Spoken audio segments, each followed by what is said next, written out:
Assalamualaikum warahmatullahi wabarakatuh. Perkenalkan, nama saya Sari Kirani, NPM 19110134.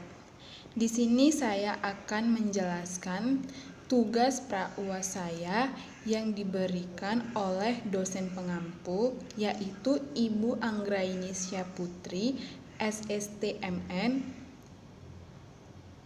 tentang mata kuliah ekonomi makro. Nah, di dalam tugas tersebut ada 5 pertanyaan yang akan saya jawab serta jelaskan. Baiklah, langsung saja pertanyaan nomor 1. 1. Jelaskan bagaimana perubahan suku bunga dapat mempengaruhi permintaan uang di masyarakat sehingga mengakibatkan perubahan terhadap kegiatan ekonomi. Nah, jawabannya adalah karena semakin tinggi tingkat bunga, makin rendah keinginan masyarakat memegang uang kas untuk tujuan spekulatif. Alasannya yaitu pertama, apabila tingkat bunga naik, berarti ongkos memegang uang kas makin besar atau tinggi. Orang lebih baik memegang obligasi. Keinginan masyarakat terhadap uang akan semakin kecil. Sebaliknya, makin rendah tingkat bunga, makin besar keinginan masyarakat untuk menyimpan uang kas. Nah, yang kedua, yaitu masyarakat menganggap akan adanya tingkat bunga normal berdasarkan pengalaman. Tingkat bunga normal artinya suatu tingkat bunga yang menyebabkan masing-masing orang bersikap tidak acuh apa ia memegang uang atau obligasi. Itulah jawaban dari nomor 1. Kemudian nomor 2, jelaskan menurut pendapat Anda apa perbedaan kebijakan tarif barir dengan kebijakan non-tarif barir. Jawabannya adalah, menurut saya, kebijakan tarif barir adalah suatu kebijakan proteksionis terhadap barang-barang produksi dalam negeri. Kebijakan tarif barier menggunakan cara menarik atau menggunakan pungutan bea masuk kepada setiap barang impor yang masuk untuk dipakai atau dikonsumsi habis di dalam negeri.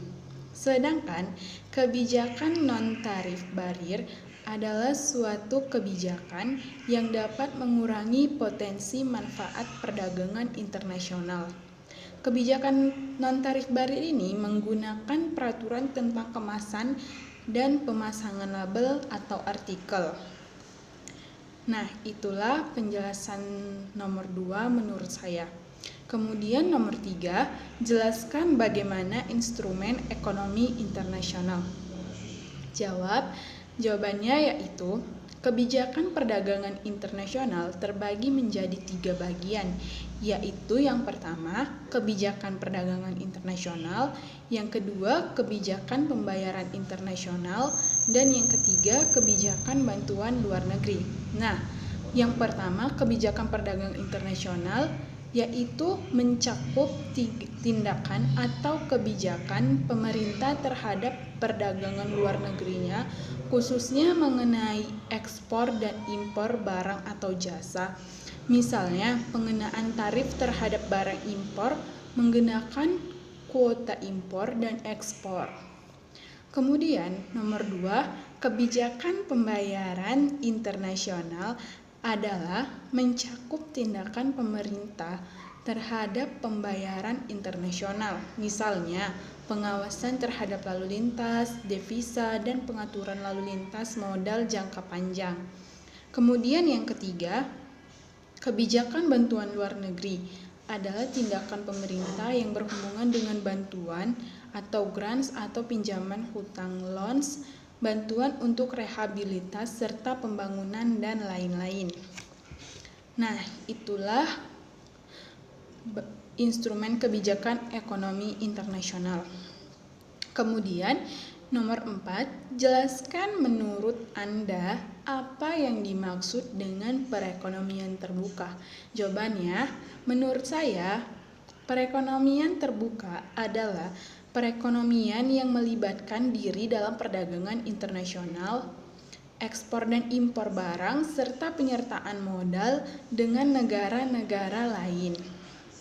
Perekonomian terbuka ini menggambarkan kondisi yang dimana antar negara dapat melakukan suatu hubungan baik secara ekonomi yang melalui bidang perdagangan internasional maupun dalam bidang politik.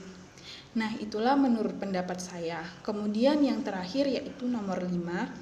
Jelaskan menurut pendapat Anda apa yang menjadi faktor penghambat dalam proses pembangunan.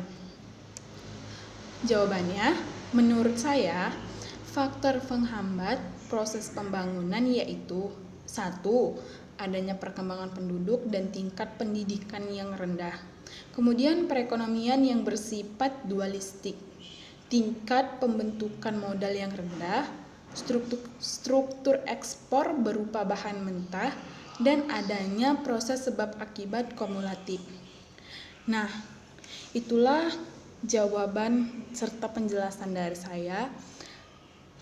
Lebih kurangnya saya mohon maaf. Saya sudahi dengan wabillahi taufiq wal hidayah. Wassalamualaikum warahmatullahi wabarakatuh.